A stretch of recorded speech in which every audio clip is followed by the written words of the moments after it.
So with today, sorry, I'll start from the beginning. I'm mostly just going to cover off just around checking invoices because that's probably our most common query that's happened right now. So just some background on this. We know there is a lot of issues have come through in terms of AP had a large backlog building up.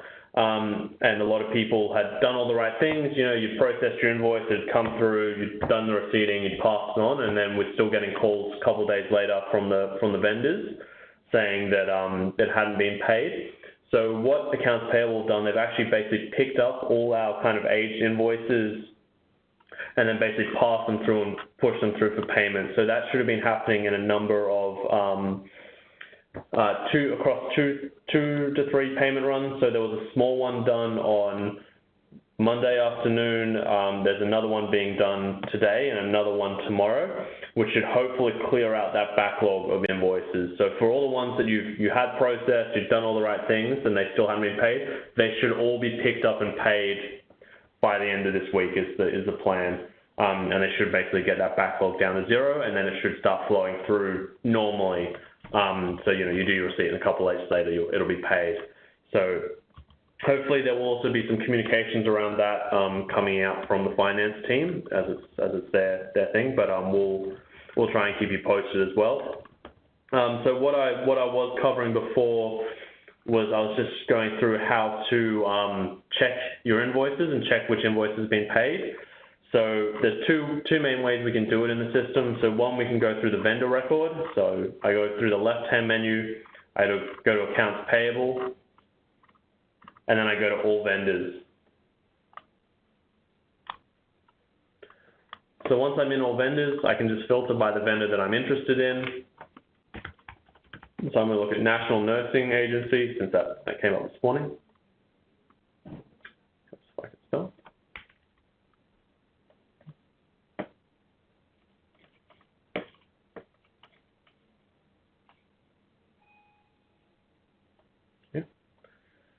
So once you've found the vendor that you're interested in, you select them. Up the top under the vendor option, you can see there's a field that says transactions, and under there you have an option for invoices. So if you click on invoices, this will show you the invoices that have been picked up for payment. So when you can see you can see here, obviously we have a number of invoices. You can see a big list of them that have been picked up for payment as of yesterday. So that's part of AP's push to get everything cleared. So you will see a lot of invoices come listed on those dates. But this date here, in this first column, is the date that it's being picked up. It's been put in the basically payment form, and it'll be picked up in the next payment run. So it's usually 1 or 2 days later. So if you can see it in here, it usually means it's either paid or will be paid very soon. So you can do this for any vendors. You can just basically go through, find the vendor you're looking for, and get a list of the invoices that have been paid against them. You can also check this through the purchase order. So what I'm going to do is I'll go through the left-hand menu. I go to procurement and sourcing. I go all purchase orders.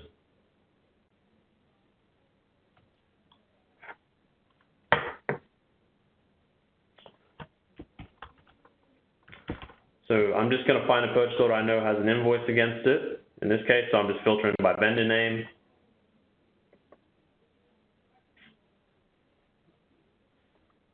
What I'm going to do, and under journals, I can see so under invoice at the top, and then journals invoice, I can see that there's an invoice that's been paid against this. If I open it up, it takes you to a very similar screen to what we're looking at through the all vendor screen. It's just filtered down to just this purchase order, so you can just see your own or individual ones against the purchase order. And I can see this invoice was paid on the 28th. What's come through on the 28th for payment. And you can see the invoice image. So that's how to check the invoices. So something I did mention earlier that obviously none of you heard was that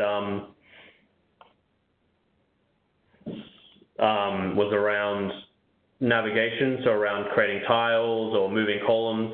So we did cover this in the previous webinar, and I wasn't going to cover it again, but you can, if you want to see that stuff again in terms of how to lock a filter to your own purchase orders or set up tiles for invoices, just put it in the chat and I will go through it if people want to see it. So someone has asked, so in the purchase order, how to tell if invoice is not being paid.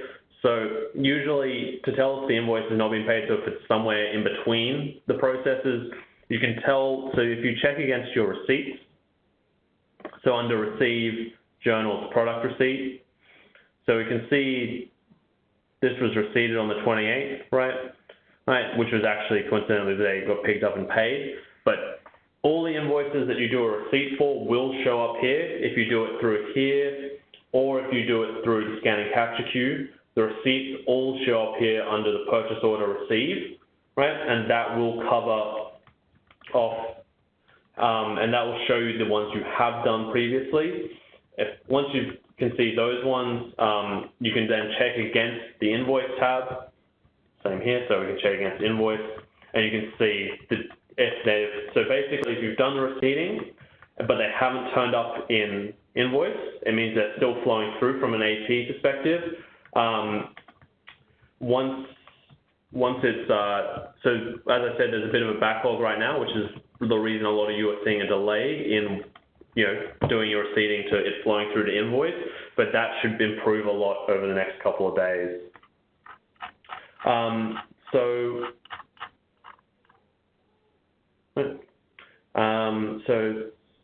So someone has asked to go through the tiles and the filtering, so I will quickly go through that, and then I'll go through probably the individual questions that have come through.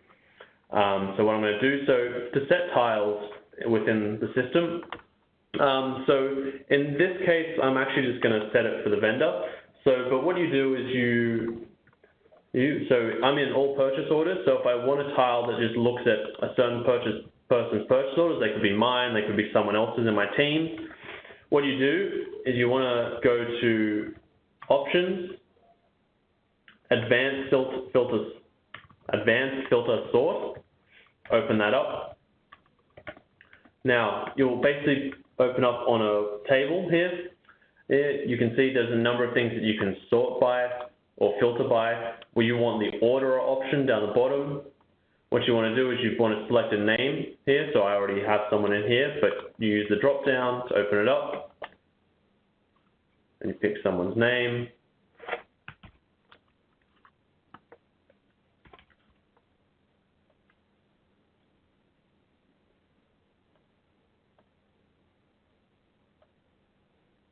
So something to be really careful of when using these filters is that if you have an existing value, it will stay in there. So you just want to make sure you remove the value.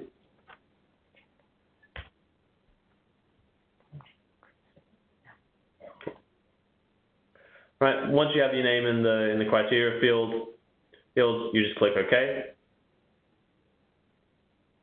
Right. So you can now see it's just filtered down to this person's purchase orders. In your case, it might just be your purchase orders.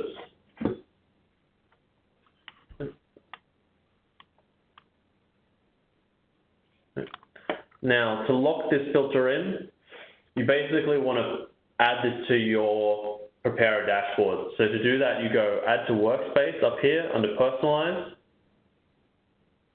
You make sure the workspace is set to Purchase Order Receipt and Follow-up. Presentation should be Tile, and you click Configure. What it'll do, it'll give you the option to name your tile. So you just want to put my purchase orders, or if you're looking at someone else's, you can put someone else's name in there.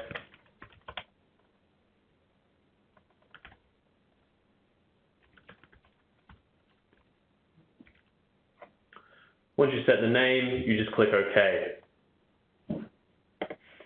Right, so what this does is this basically will create a tile in your dashboard. So you guys will be able to see it. So you will have it under your Prepare a dashboard. So if you open it up, right, you can see here on the left here, I have a new tile. That's this filter view. Gives me a count of the number of purchase orders here. If I click this and open it up, it takes me straight back to all purchase orders with the filter still applied. Right? You can do this through the exact same processes for basically any of the tables you can get to. So if you do it in the scan and capture queue, you can filter down to someone else's invoices, and you can do that, or you can do it. So you can see with mine here, so I've set one up to show me someone's invoices, right? So if I click on this, this just takes me to the scan and capture queue, and it filters down the invoices by that person's name. So once again, it's the exact same process in the scan and capture queue. It's the advanced filter sort, add to workspace, exact same process. If you mess up the filtering or you want to make a change to one you've already created, you just go in your dashboard,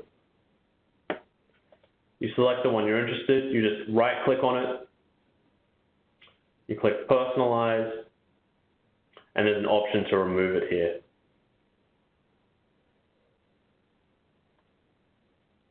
And that will remove it from your list. So if you make a mistake, you accidentally filter it down to nothing or filter it to the wrong person, you can always just remove it and do it again. All right, so I'm going to go through some of the questions that we have now.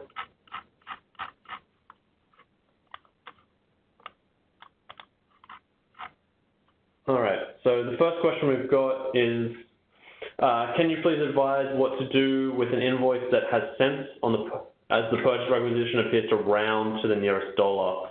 I wanted to create a blanket requisition for multiple $170.01 invoices.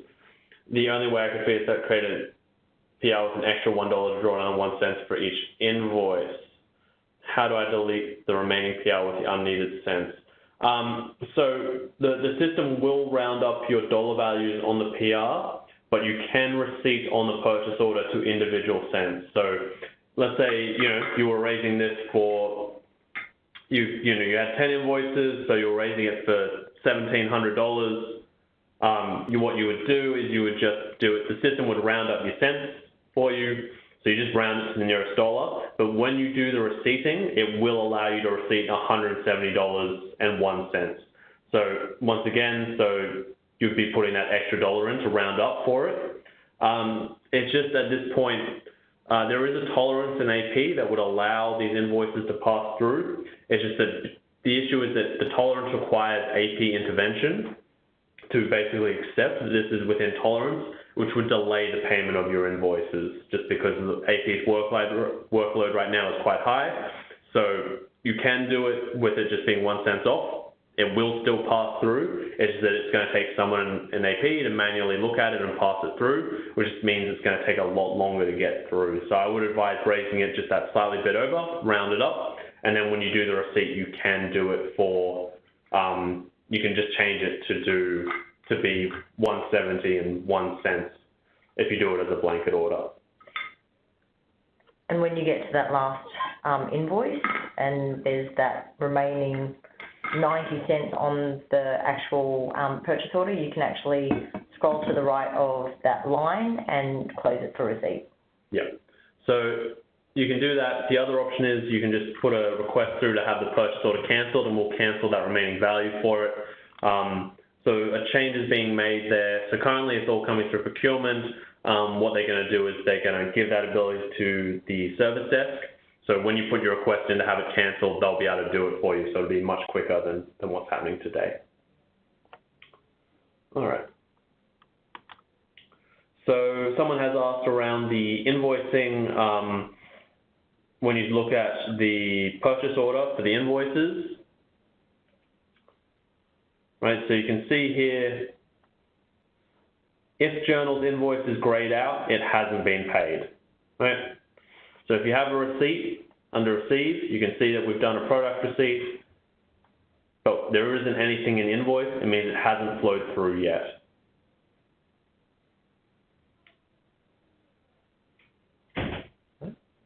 Okay, guys, so no one's put any more questions in chat, or we may have missed them. So if you have anything else you want us to cover, now's a good time to just put it in the chat. We've got a relatively small group here, so I'm happy to cover whatever you want. If you want to see me do, raise a requisition or do a blanket order or literally anything you want. So just put something in chat and we'll go through it with you. So we'll give it another 5 minutes. But if you can think of any questions or you've got any specific examples you want me to cover, just put it in chat for us. And if not, we might wrap up a little early. So we'll give you another 5 minutes for anyone to put a question in, and if not, we'll wrap up early.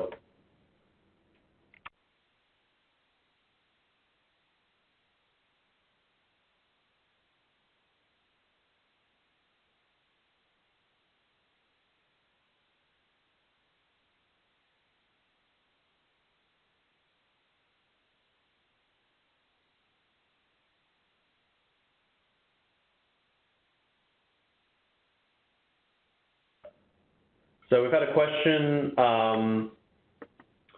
is there a one-page on how to approve POs? I believe there is a quick reference guide on approving purchase orders. It can be found, let me just quickly jump through, on the Worksmart Dynamics SharePoint. I believe it's here.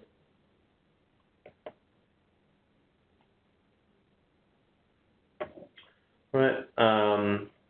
So I believe it's under Reference Guides and Tools. And Quick Reference Guides. Procurement.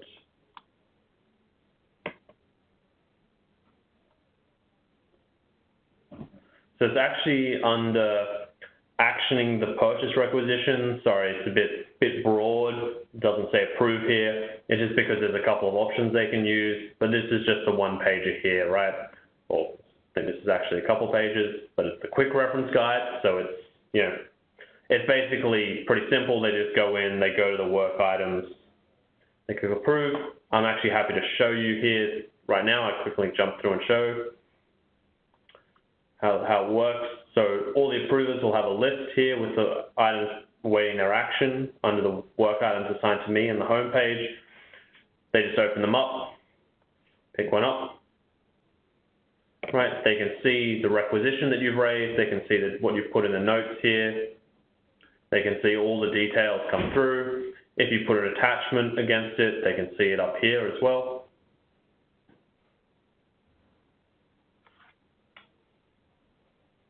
Well, they should be able to see it. It's always an excellent example. But once again, it'll come through. They do the review. Basically what they do is they go workflow. So I have different options here, but they will have approve, reject, and they may have also they have the ability to delegate it and request a change. So one of the big things to note, guys, with the delegation function is that if you delegate something to someone else, it gives you them your approval level. So if you have no approval and you delegate to someone else, there will still be 0, right? So just keep that in mind. Okay. All right, so we have a few more. So we had a question around still getting invoices that I received in my scan and capture queue. So I'll have a quick look at this one. So in your scan and capture queue, so I'm going left-hand menu, accounts payable, scan and capture queue.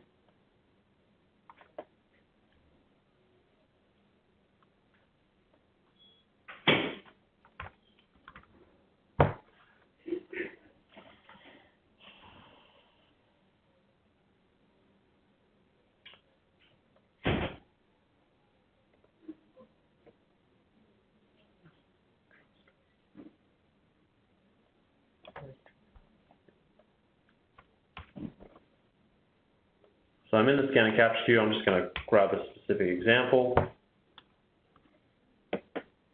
All right, so I'm going to have a quick look in. So we can see you've got a number of invoices in here that obviously they've been linked to purchase orders. So I'm going to quickly check against the purchase order for the receipts.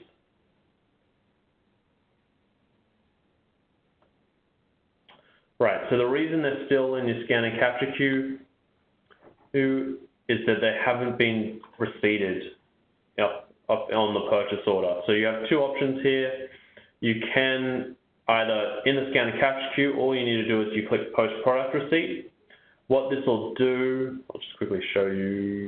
So you click post product receipt and it brings up this screen, right? You enter your invoice number in the product receipt, you scroll down, you update the quantity to be the amount on the invoice. Sorry, there's a bit of delay here. So you put your invoice number in the product receipt field, which is this one here. You go down to your line section, you update your quantity to the amount you wish to receipt, and then you click OK, right? So that's in the post-product receipt option. So the reason I kind of jumped through the purchase order and showed you there is just that I don't want to actually receipt this invoice, just because it's your invoice, I'm not allowed to do that. But so that's what you need to do. So if it's in your scan and capture queue and you haven't done the receipting for it, you will need to do a receipt. The generate lines option only works if you've previously done the receipt.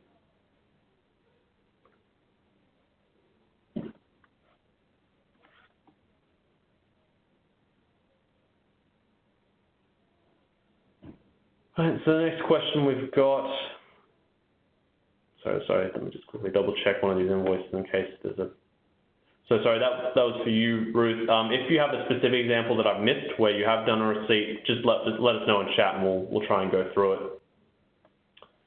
All right, so the next question we've got is, how can you receipt if I've raised the PO for an incorrect amount? So this depends, basically. When you have a standard one, when it's done as a standard, there's not a lot you can do here. If it's less than the amount that you created, you can submit a ticket and we can update the purchase order to be less. You can also receipt a fraction if it's easy. So if it's just 10% more than what you've raised, you can just receipt 0.9 of the thing by updating the quantity. But if you need to receipt more than what you have, the purchase order, you have to raise a new requisition. Unfortunately, we can't increase the value of any purchase orders in the system beyond what they've been approved for, right? So if you need additional funds for it, you have to go back, raise a new requisition, get it approved. So sorry about that. All right, the next question is, will the PR list just get longer or will they eventually be archived? So at this point in time, we may look at doing some archiving kind of stuff in the future, let's say as a financial year cleanup. What we'll probably just start encouraging you to do is maybe creating default views for people where we interact using the filters. So if I go to procurement and sourcing and I go all purchase requisitions, so normally you'll just be looking at yours, but I'm just going to pull up the big list. What you can do is you can set filters through here. Right, so anything that's closed is obviously an old one that you don't need anymore. Or so you might just be able, you can just set the status filter. So we'll just show ones that are either, we'll just say ones that are drafts, so the new ones, or actually, so what I'll do is I'll exclude using the filter is not closed. And we'll apply filters. So that's something we're probably going to look at doing, where we'll give you a default view where you can just see ones that haven't been closed and one that has been closed, which will help you. And so once again, you can set up a tile for both of these options. So we might, as we get a bit further down where this becomes a bit more pressing for people when they start getting a couple hundred in this list, we'll probably encourage, or maybe we'll try and push through automatically tiles, so you can just have one where you jump through to see just the ones that are currently active, and you still have access to see all the ones that aren't active just in case you need to.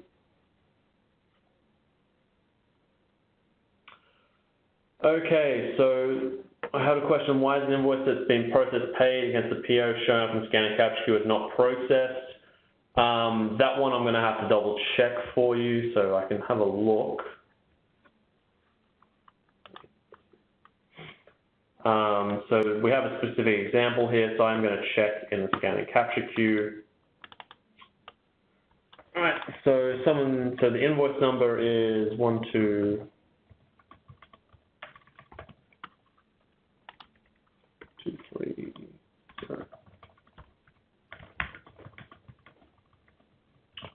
So it's showing it's not processed.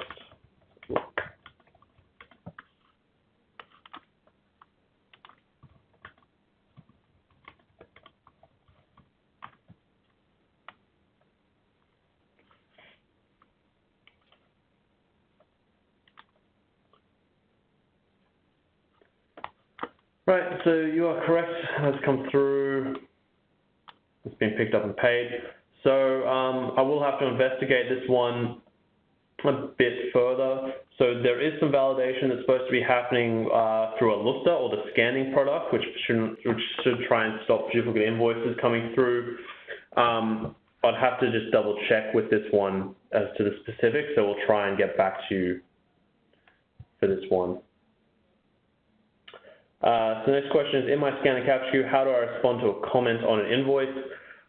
So at this point in the scan and capture queue, if you need to respond and send it back, you can use the assign option, leave it blank, it'll go to accounts payable, and you can just put your comment in the notes.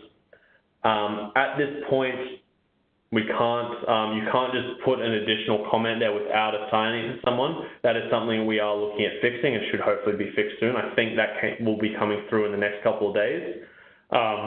So this is probably a good time to say there are going to be some changes coming through to the scan and capture queue based on some feedback obviously you guys provided to us around invoices disappearing out of the queue, not being able to put additional notes in, and the way that the generate lines kind of functionality works. So there will be some changes coming through around that, just to hopefully make it a lot simpler and a lot easier for you guys for when you're doing your receipting. And the batch jobs will start picking up and working again. So there will be some comms coming out in the next couple of days, you might see, with some changes to how the scan and capture queue works. So I would encourage you to watch out for them, give them a read when they come through, because they should make everything a lot easier once the changes come through. All right, so the next question is, for an approver, they can access PR to approve on homepage, but is there a list they can add to favorites so they can see which PR they have approved and which they haven't? So there is a couple of ways to do this. The approvers, I think, are supposed to have a dashboard, but I'm not sure if that's available to them. Let me just quickly check here.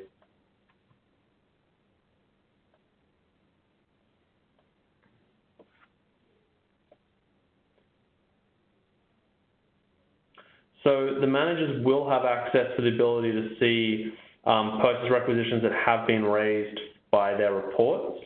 So obviously I don't have any, because that's not a great example.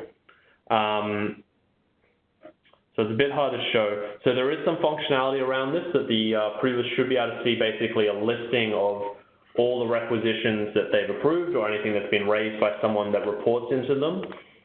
I will have to get back to you in terms of how the best way to do that is. It's a bit hard for me to show or also see, just because I don't have any. So the system just doesn't just give me anything to see.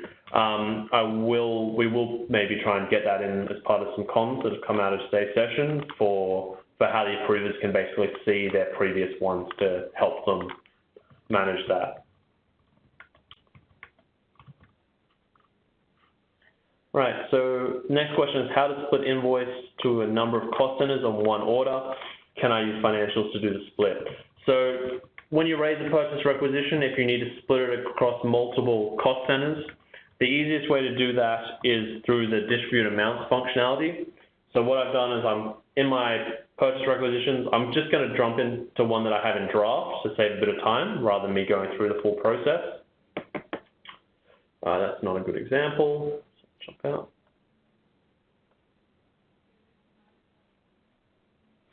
Also not the best example. So see if I can find myself a blanket order to do the split on.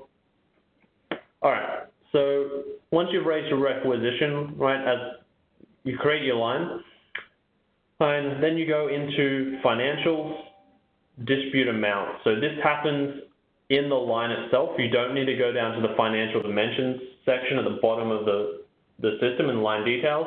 You just go to financials, distribute amounts, right? So you can see here it'll give you a line showing you the default coding. All you do is you go split up the top, and it'll basically give you another line, and you can add as many of these as you want. What you do is you set the percentage that you want to go to each cost center. So I'm going to do 30.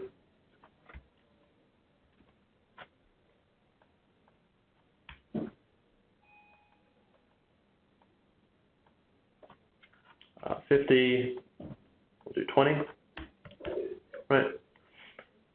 And then within each line, you can basically open up the drop down and change the cost center that you want, right? So I'll just change this line. You also have the ability to update the activity code here. So if you want to do the split from operator costs to village costs, you can make that change. You can have one line that gets split 50% against village costs and 50% against operator costs, so it's up to you, but you can do it in here in financial dimensions. You can change your cost centers, you can change your activity codes.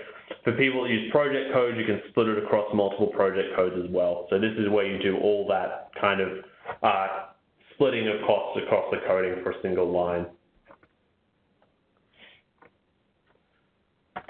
All right. So the next question is, can I change an activity code from 00 to 90 on an approved PO?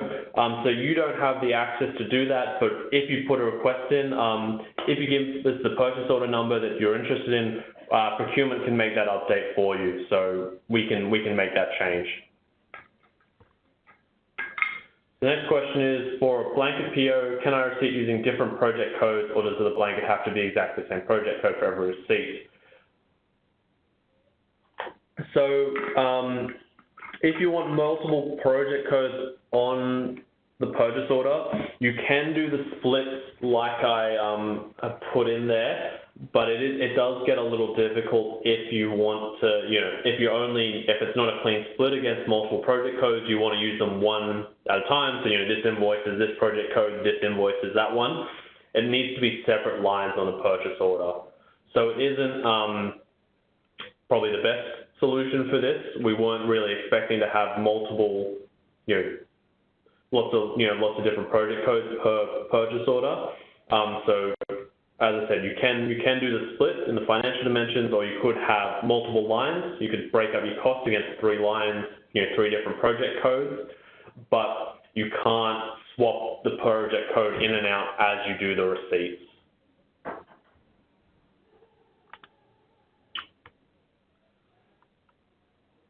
Okay, so I think we've gone through all the questions in the chat.